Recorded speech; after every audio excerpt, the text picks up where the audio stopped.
What's up, Arrow fans? John of Video Games in the World here, and I'm back with another Arrow review. First of all, I want to announce that Season 6 has been moved to Saturday 8 today. Tomorrow will be Season 7, and Season 8 will be on Monday since October 10th is actually the day of Arrow's 10th anniversary. I thought it was the 12th, but I was wrong. I'm terribly sorry. So for now, this is the Arrow weekend. Okay, so this is Season 6 of Arrow. Now, this is the season where Oliver struggles with his inner demons, such as balancing his life as both the mayor of Star City and his life as a vigilante. Not to forget, he is trying to become a better father for his son William, who is going through a tough time after the events of Season 5 and the loss of his mother, Samantha. We are also introduced to an even more and dangerous new enemy working to destroy Oliver. Let us also remember that this season has another crossover yet, and this is one of my most favorite, and I like it more than Crisis on Infinite Earths. Let us begin this review, shall we? Oliver Queen and his team, consisting of John Diggle, Donna Drake, Curtis Holt, and René Ramirez, continue to protect the city from criminals and the corrupt. However, Oliver struggles to maintain balance being a vigilante and the mayor of Star City, whilst trying to be a good father to his son William following the death of the boy's mother. Oliver rekindles his relationship with Felicity, which leads to an engagement and a wedding.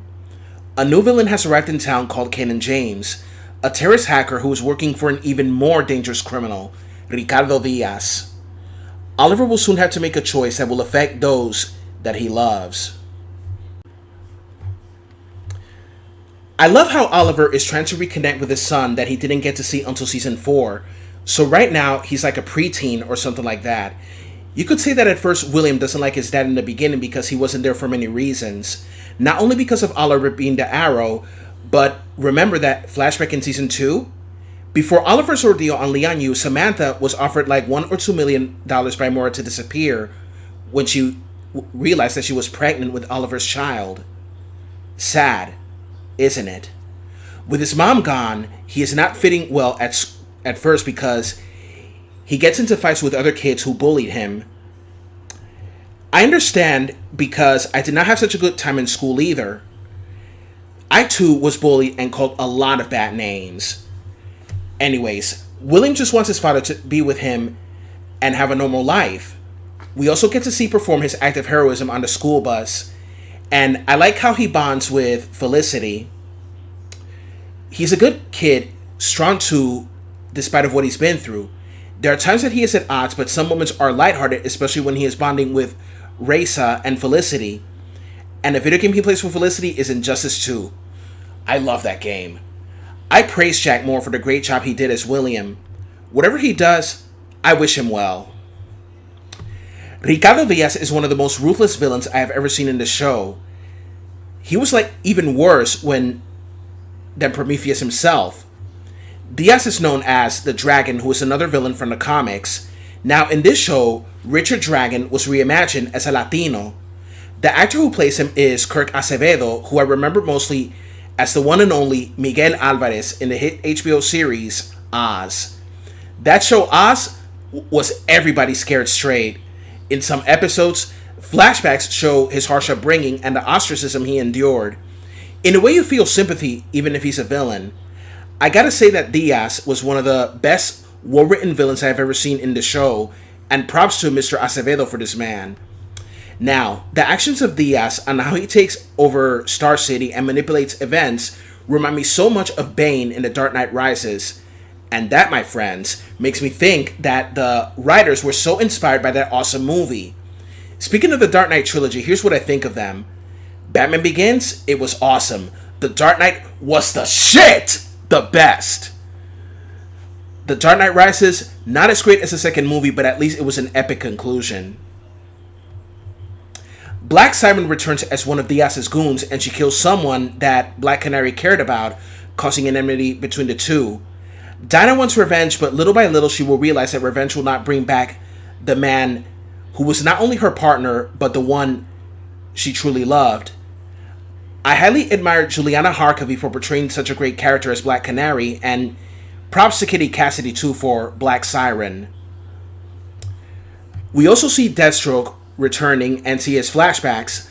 I like the bond he had with his son in the past, but then we see that the son is now following in the sins of the father. It's too bad that in this season we're not getting to see much of Slade, not even onwards. Quentin Lance returns, and his story this season is getting Black Siren out of the darkness and into a path of redemption. Despite not being the Laurel he loves so much, he still thinks of her as a daughter and tries to get her out of a life of crime that she had always followed in Earth 2. I like the bond of friendship he has with Renee and helping him reunite with his daughter, in which eventually he succeeded. The crossover of the season, alongside Flash Season 4, Season 3 of Supergirl and Legends of Tomorrow, is Crisis on Earth X. This is my favorite crossover since it's such a well-written story. Reminds me of the comic Freedom Fighters, which takes place on Earth X or Earth 10. Crisis on Earth X is a story where in Earth 10, the Nazis have won World War II and they rule the world. The Oliver Queen of this universe is the Führer, and his wife is an evil Supergirl called Overgirl. Quentin Lance is a high-ranking Nazi general in Earth X. They maintain the grip of the Reich on Earth X by hunting those they deemed undesirables: Jews, Africans, Muslims, homosexuals, etc. Fighting against them is the Freedom Fighters led by the Ray. So the Nazis of Earth X arrive on Earth 1 to take over the world in the name of the Reich. This episode reminded me so much of the Justice League cartoon 3-part episode, The Savage Time. The only difference is that Vandal Savage changed history, and Crisis on Earth X is Nazis from another Earth trying to invade Earth 1. However, there is an animated prequel to Crisis on Earth X titled Freedom Fighters The Ray, in which Harry Terrell of another Earth becomes the Ray and is voiced by British actor Russell Tovey, known for his role as Kevin in the HBO TV series Looking. The portrayal of the Nazis in this 4-part crossover was very accurate, since they hate anyone that is not pure Aryan.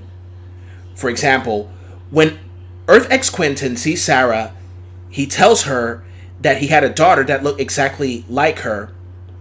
Perfect Aryan features, but with the same sexual desires for both men and women. But this Quentin, unlike the one we all know, rather than accepting and unconditionally loving his daughter, he expunged her and labeled her a filth. It's absolutely sad that when someone comes out as gay, lesbian, bisexual, transgender, or queer, some family members and friends will not be so accepting that they disown them for either religious reasons or because of a strong belief in an inhuman ideology rooted in hatred and bigotry. That's sad that so many people aren't very accepting.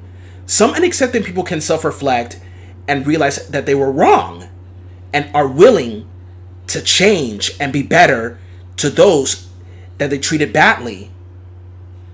Sadly, others will still remain unaccepting and act like total jerks. It's a very sad state of affairs that stuff like this up until this day continues. But I hope that one day, the ones who are not so accepting of others because of the differences in skin color and sexualities can self-reflect and realize the error of their ways before it's too late. But it's never, ever too late to change and be better towards those people. And redeem yourself as well to anything you said and did was wrong. Because when you mess up, there has to be a desire, a willingness to change and be better. Anyways, I love this 4-part episode. The story, the action, the visuals, best moments, and even a very sad moment as well. And it's sad to see one character go. I'm not telling you who it is, so you're going to have to watch it for yourself. Now, regarding the production team, although still credited to the last season, the first half was the very last time that Andrew Kreisberg was involved with the Arrowverse due to the allegations against him for what he was doing behind the scenes. I don't wish any death or ill will, but he has to be held accountable for his actions. And finally, to wrap this up, this was a very enjoyable season. I liked how the story was made, the twists, the acting, and this is something that felt like seasons 1 and 2 in a way. That's what made the show so awesome. My final score for season 6 is an 8.7 out of 10. 2 more seasons left, and tomorrow is season 7, everyone. Don't forget to comment, like, and subscribe. This is China Video Games in the World. Have a good one. See you tomorrow for the next review. Later.